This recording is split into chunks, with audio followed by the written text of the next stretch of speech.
Hello! Today we are doing the Stratum. I also don't have the OG, I shouldn't say OG, like the proper boxes for the Stratum. All my stuff came in classic throwback kind of styrofoam. But we are doing the Stratum. Again, I do work for one of the vendors. I'm not gonna be biased, but please be aware that that's a thing, and if that makes you feel uncomfortable with me looking at the board, then so be it. I'm gonna call it more today a showcase more so than a review. So I'll be showing you guys the keyboard. I'll still be weighing in on it. Your fair warning and disclosures, because I really believe in those. I'm also using a new switch. I'm curious about these because I like the color of them. They're like a beautiful cream color of sorts. These are the Lanikai switches. They're from HMX. They're Palm and PA66 and P2 bottoms. I think they're gonna be fun. The factory lube on HMX stuff has been great. These are designed by XL Labs, I believe. Like I said, we're doing the Stratum today. The board starts at a fairly high price. It's gonna start at $590, and I think the most expensive configuration you can get is $690. I don't think you can go any higher than that. I was checking it out earlier to make sure you can't go higher. I'm expecting good things. I mean, for that price point, you know, I am expecting, I wouldn't say like perfection, because I feel like perfection is based off preferences. But what was that other really expensive board we did recently that I felt like fell a little bit short in some areas? I mean, here's a good example. You know how the Geist ATA that we did? The Nama was another great example. For this price point, for premium price points of about $600 for the base model, my expectations is everything just has to work. If it was like a very early production unit, or not production, but pre-production unit, like prototype, I'd be a little bit more lenient and be like, okay, well, these aren't working, but we know they can get fixed. I'm hoping these all work. I know it's still technically a prototype, so just keep that in mind as we go through here. But again, I am hoping for a good experience build-wise, so setting some expectations, a good experience build-wise. I'm hoping for good finishes. I'm hoping for a unique chassis that makes the keyboard stand out from other keyboards, which, by the way, is also very important at this price point. More than that, I'm looking for a labor of love. So I'm looking for something that I can tell the designer or designers put some thought into, and it's not just a really expensive keyboard for the sake of being very expensive. So let's take a look at it. Again, I don't have the proper boxes. I did read this is supposed to come with a nice little box or carrying case. I don't got those. Admittedly, I already looked at this board at the meetup. This is how it looks. So this isn't like I'm not shocked and awe right now, because I did spend some time with this already. The unique feature of this board is going to be the gaskets, which we can show you guys right now because this has a magnetic enclosure. This is actually the thing I'm very excited about, are these gaskets. It is a nice color. I have to admit the colors they chose for this board are nice. I was even at the presentation for this board, which was really cool. These are like the selling point. Now, I was a little concerned at first when I saw this at the meetup, to be completely transparent, because I was like, I don't know how these gaskets are gonna work. I don't know, like, turns out these little gaskets just sit on little points like this. So realistically, you can put extra mounting points underneath the spacebar and not have to worry about it because you can just take them off. So I guess my worry there was kind of like a non-worry. They're gonna make this open source in a way where you can 3D print your own, which I think is super neat. And I think there's already gonna be about three that you can get on release. Past that, let's look at the visual aesthetics of the board. Past, I think, its primary like feature. Like, the board has a unique aesthetic.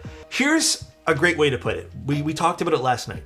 I think the board shares some DNA in a way with some of the more like, I wouldn't say high-end, but some of the more like up there designer boards like Geist, and remember even like the Icebreaker. It has a bit more of like that industrial, almost minimal kind of feel. I would even argue to say this is a bit more elevated in some areas than even the Geist. The Geist offered some neat finishes, but I think what this offers, which we'll kind of show here, is this. I like the textured finish over here, this small ribbed finish.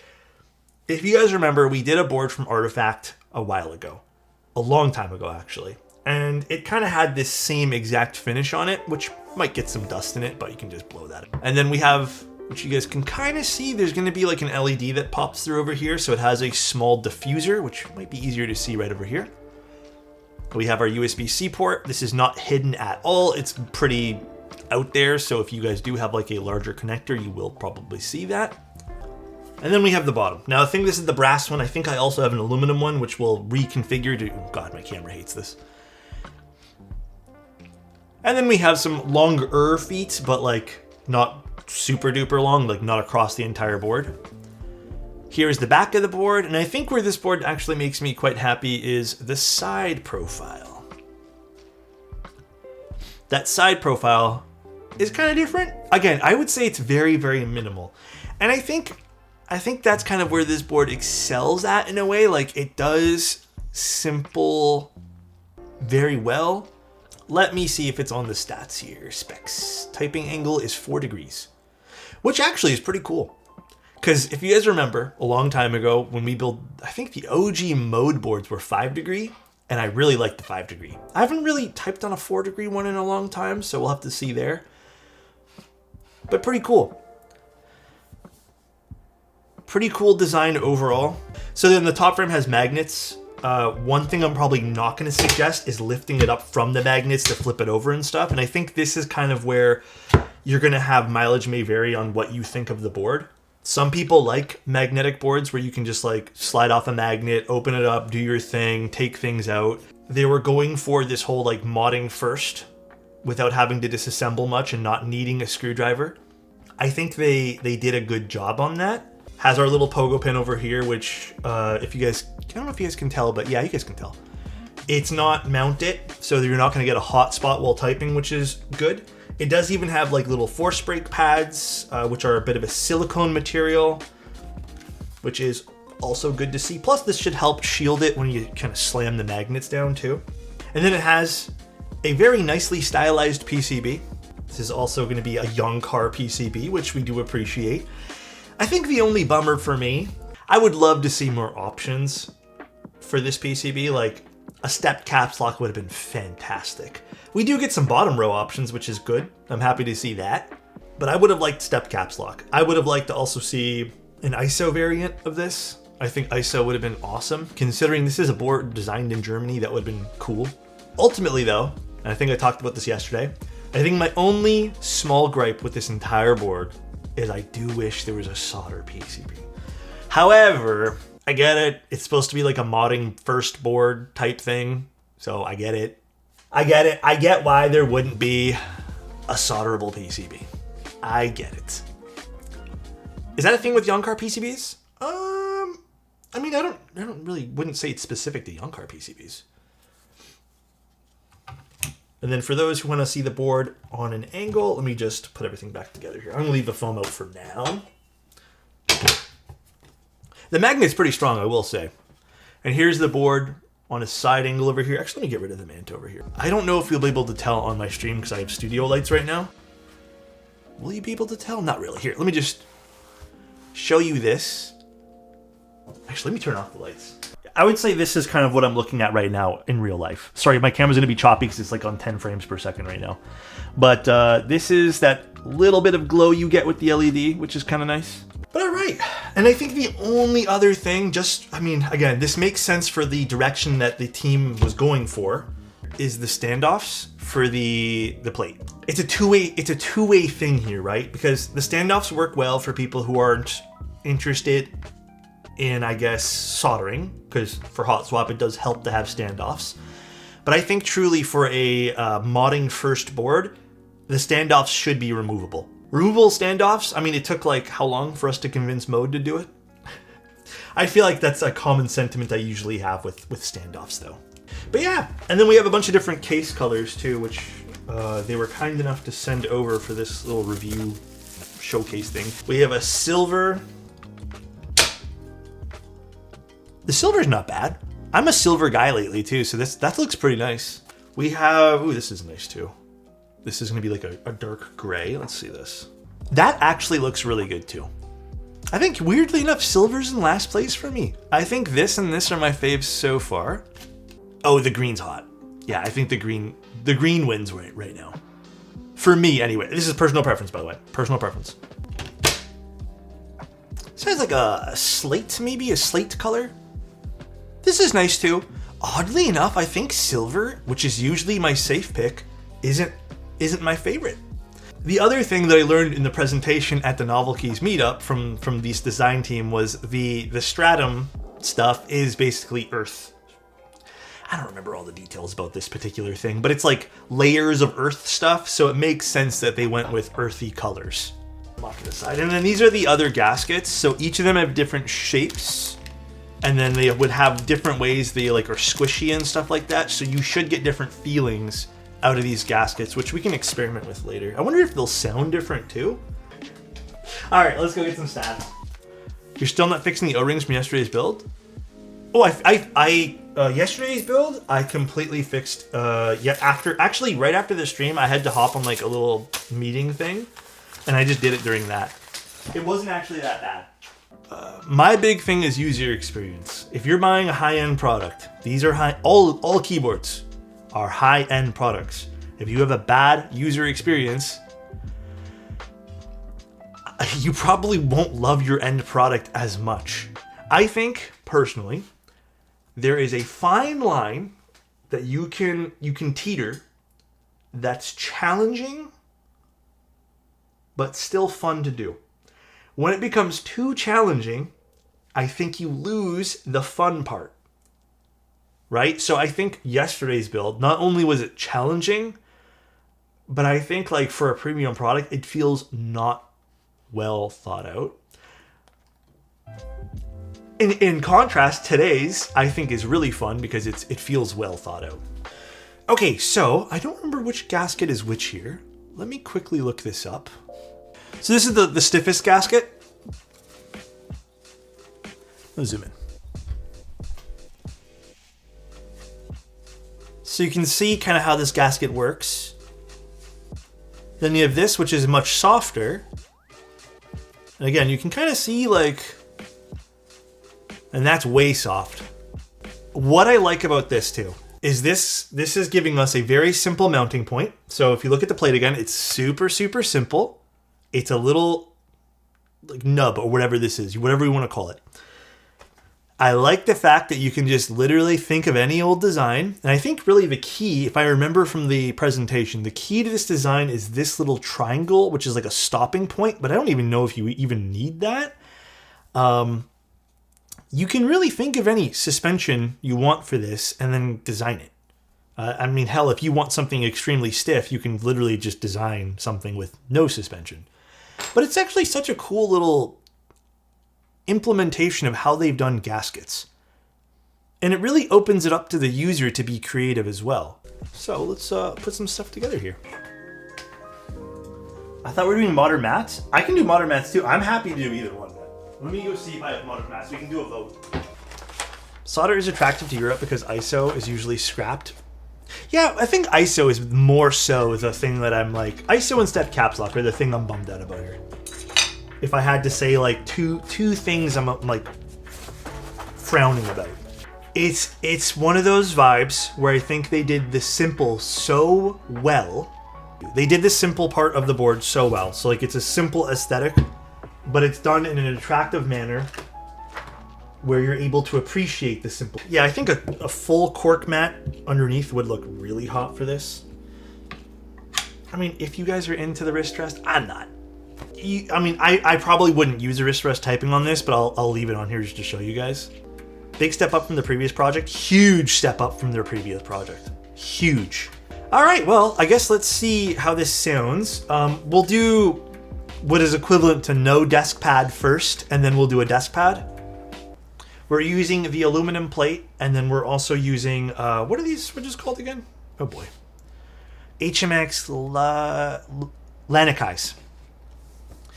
So let's see what this sounds like. We're using the medium gaskets to be transparent. We're also using the brass weight, which we're going to swap out. I don't think these weights will do anything, but after I'm done doing the type test here, we'll swap it out.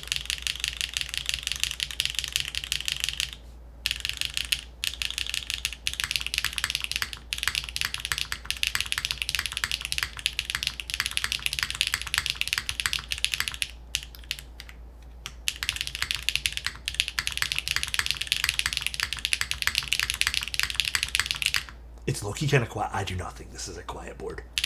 I think the space bars are also making this pretty loud, but I think this is pretty loud. All right, well, the typing angle is actually quite pleasant. It's soft too. I don't know if you guys can tell. This is the medium gasket. Soft. Impressed? I do want to swap the space bar out.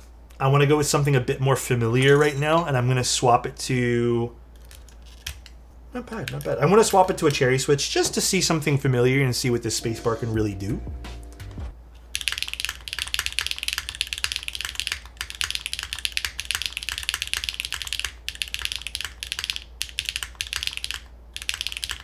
I will say, no foam, no nothing at all, and not using any of the spacebar mounting points. This is a good sounding board.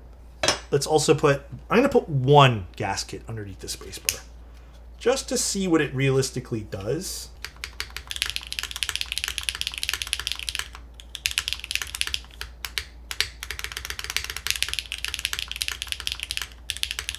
It's not, okay, sound-wise, it's not like the biggest detriment to this, but I can tell this feels a bit more stiff and flat now. More of a feeling thing for me. Maybe I have to listen back to hear the comparisons. Ultimately, again, you're not gonna be penalized for not using the spacebar gasket here because of the way these gaskets are implemented, which is nice. Now, I'm gonna take out the weight, or I guess the bottom accent. I don't even know if this is considered a weight. This is not like the largest thing in the world.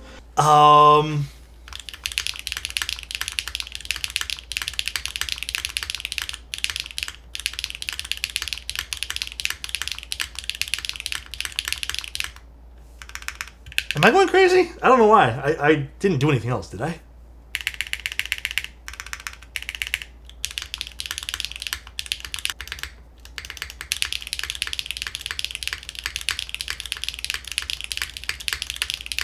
Ooh, okay, I think maybe this whole board with milky yellows might slap.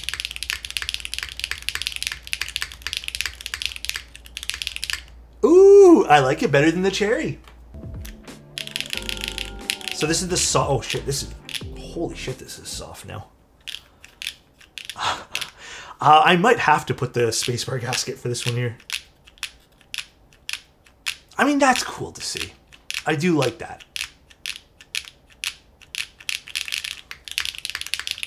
It does impact the sound though. This is a lot lighter in sound now.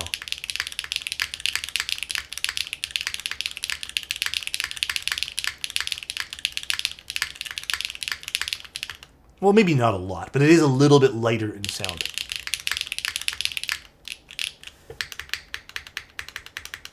Visually, I think the board is beautiful. It is a good-looking keyboard. I think they hit the nail on the head here. Yeah, I like the layer. The layering of this works for the theme of what they're going for too. Like they've layered this kind of like the Earth stuff they were going on about, but very, very nice. It feels timeless, but it also feels different. Shout out to Doomsday for taking the feedback and bringing it to the team on possibly adding the solder PCB. A team that takes community advice is a huge thing, nice thing to see. Yeah. Swap out the top. Oh, you know what? Yeah, let's swap out the top. Fuck, I totally forgot about that. I like the green a little bit more. You like the brown more? So this is... Actually, this is nice. I don't mind this one. Oddly enough, I think this looks pretty nice. Oh, it kind of does look like an Octo theme board. I think this is actually the safest choice for all the colors right now. This is super, super safe. You get a little bit of a tonal difference between the black accent on the front or the back, and then you get a gray piece here. Yeah, I'm not a big fan of the silver. You like it, Cheese? Feel free and disagree, by the way, guys. I'm not a big fan of the silver, though. Oddly enough, usually I'm like silver guy. I'm like, yeah, get the silver. It's the safest choice. It looks good. I think it's just because the shape of this keyboard is a bit more boxy, and maybe the silver just kind of looks like meh. I hope the stream was fun for everybody and informative at the very least. Thanks for tuning in, everybody, and love you. See you soon. Bye-bye.